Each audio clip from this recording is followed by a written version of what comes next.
Xi Jinping tidak dapat mengendalikan faksi militer Zhang Yuxia. Sumber Beijing menyebutkan, militer tidak patuh. Zhao Leji berkhianat, Zhang akan segera dibebaskan. Menurut laporan tanggal 10 Februari oleh corong Partai Komunis China, PKC, People's Daily, Zhao Leji memimpin pertemuan di Beijing pagi itu. Pertemuan tersebut memutuskan bahwa sesi ke-21 Komite Tetap Kongres Rakyat Nasional, NPC, akan diadakan di Beijing dari tanggal 25 hingga tanggal 26 Februari. Secara khusus, sesi ini akan meninjau laporan tentang kualifikasi deputi tertentu dan masalah personel terkait. Hal ini segera membuat para pengamat mengaitkan langkah tersebut dengan Zhang Yuxia dan Liu Zhenli, yang keduanya sebelumnya telah diumumkan secara resmi oleh PKC telah jatuh dari jabatan. Sebelumnya, opini publik secara luas memperkirakan bahwa pada pertemuan Komite Tetap NPC ke-20 tanggal 4 Februari Zhang Yuxia dan Liu Zhenli akan dicopot dari jabatan mereka dan dicabut statusnya sebagai deputi NPC.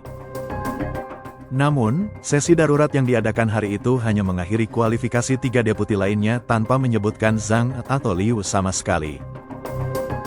Keheningan yang tidak biasa ini dengan cepat memicu spekulasi luas secara online. Berbagai klaim mulai beredar termasuk pernyataan tentang perebutan kekuasaan internal dengan beberapa rumor yang menunjukkan bahwa Zhao Leji melawan Xi Jinping atau bahwa Zhao Leji mendukung Zhang Yuxia saat ini di dalam sistem Partai Komunis China. Mereka yang memiliki bobot politik untuk menantang Xi Jinping bukanlah pensiunan pejabat tua yang berpegang teguh pada nafas terakhir mereka. Pada tahap ini, tokoh-tokoh dari apa yang disebut faksi Putra Mahkota, Prince Lings, seperti Liu Yuan dan Dong Puang digambarkan sebagai satu-satunya kekuatan politik dalam sistem dengan keberanian dan pengaruh yang cukup untuk secara terbuka mempertanyakan Xi Jinping. Menurut pengungkapan oleh Profesor Yuan Hongbing di Australia, aset yang ditransfer ke luar negeri oleh keluarga elit PKC selama bertahun-tahun diperkirakan berjumlah sebanyak 20 triliun dolar. Ketakutan atas kumpulan kekayaan yang sangat besar ini digambarkan sebagai salah satu alasan mendasar di balik permusuhan Dong Pu dan keluarga elit lainnya terhadap Xi Jinping.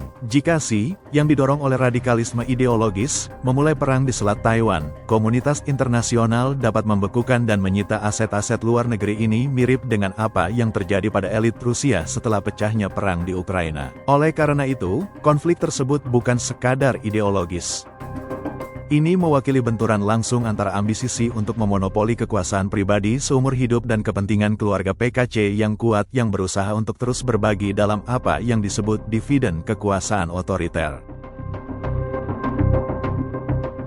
Yuan mencirikannya sebagai perjuangan hidup dan mati antara kekuatan otoriter yang bersaing. Seperti yang kami laporkan sebelumnya, tanda-tanda pergerakan pasukan skala besar di berbagai wilayah di China setelah penangkapan Zhang Yuxia telah muncul di mana-mana. Video menunjukkan kendaraan peluncur rudal, tank, dan kendaraan lapis baja bergerak di sepanjang jalan raya di berbagai bagian China seperti Yiqing, Suha, dan Taiho, semuanya di area Jiangsu di bawah komando Teater Timur.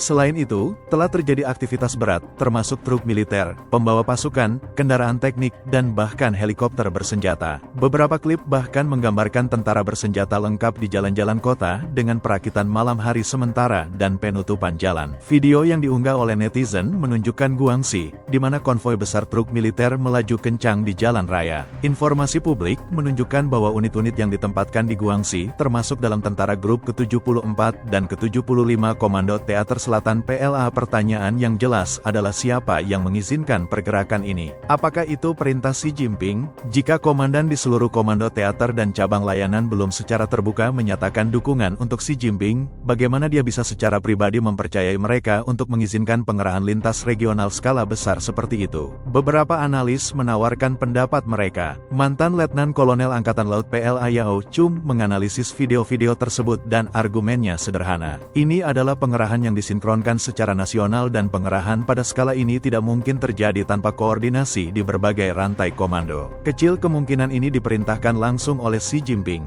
Dia bahkan melangkah lebih jauh dengan mengklaim bahwa Beijing sekarang secara efektif dikepung. Dia tidak sendirian, banyak yang menggemakan pandangan ini. Mereka mengklaim bahwa pasukan yang setia kepada Zhang Yuxia bergerak menuju Beijing dan mengepung ibu kota, menunggu sinyal untuk bergerak melawan loyalis Xi.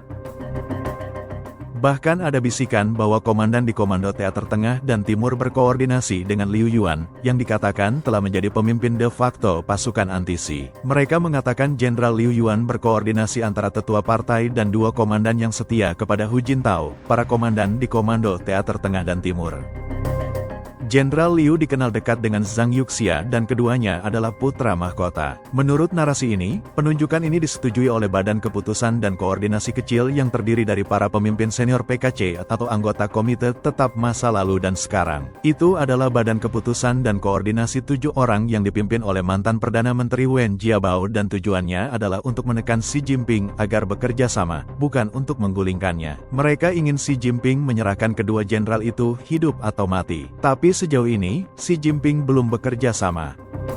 Narasi ini akan menjelaskan mengapa kita melihat pergerakan dan tekanan, tetapi tidak ada konfrontasi terbuka. Kedua belah pihak masih bernegosiasi. Jadi, inilah pertanyaan kuncinya. Akankah ini benar-benar atau pada akhirnya berubah menjadi kudeta atau pemberontakan seperti yang diharapkan banyak orang? Mari kita bawa ini kembali ke kenyataan. Ada seorang komentator politik bernama Du Wen, yang sekarang berbasis di Eropa, yang baru-baru ini meluncurkan apa yang disebutnya aksi penyelamatan bagi keluarga tentara PLA yang memberontak. Idenya adalah untuk membantu melindungi dan mengevakuasi keluarga tentara jika mereka memutuskan untuk melawan rezim. Dia mengatakan tanggapannya kuat dan bahwa personel PLA yang aktif, bahkan di tingkat tinggi, telah menghubunginya. Du Wen menyampaikan apa yang dikatakan seorang komandan tentara grup kepadanya tentang situasi nyata di dalam PLA saat ini. Komandan tentara grup tersebut menggambarkan kenyataan di lapangan. Pemberontakan bersenjata di China sangat sulit. Menurut komandan ini, hambatan terbesar adalah bahwa para jenderal sebenarnya tidak mengendalikan sejumlah besar pasukan yang dapat mereka gerakkan secara langsung. Dia mengatakan satu-satunya unit yang bisa dia perintahkan tanpa perantara adalah kompi pengawalnya, yang hanya berjumlah sekitar 100 tentara. Untuk menggerakkan pasukan sungguhan, seorang komandan tentara grup harus melalui komandan divisi, lalu komandan resimen, lalu komandan batalion dan kompi. Rantainya panjang dan tidak semua orang setia. Dengan komunikasi saat ini, satu kebocoran akan menghancurkan seluruh operasi, dan hampir tidak ada ruang untuk kerahasiaan. Jadi, intinya adalah ini. Pergerakan pasukan itu sangat tidak mungkin merupakan pemberontakan terbuka oleh Komando Teater. Apa yang kita lihat adalah gerakan PLA yang terkoordinasi oleh faksi anti-Si melalui orang-orang seperti Liu Yuan dan Wen Jiabao, atau tindakan acak yang lebih terlihat seperti reposisi dan gejolak internal yang ditujukan untuk menekan Xi Jinping. Sistem politik PKC tetap menjadi kotak hitam yang tidak terduga dan hingga saat ini tidak ada yang pasti tentang siapa yang akan menang atau kalah dalam perebutan kekuasaan yang brutal ini. Tapi satu hal yang jelas, sistem militer dan politik PKC sedang terjerumus ke dalam krisis bersejarah.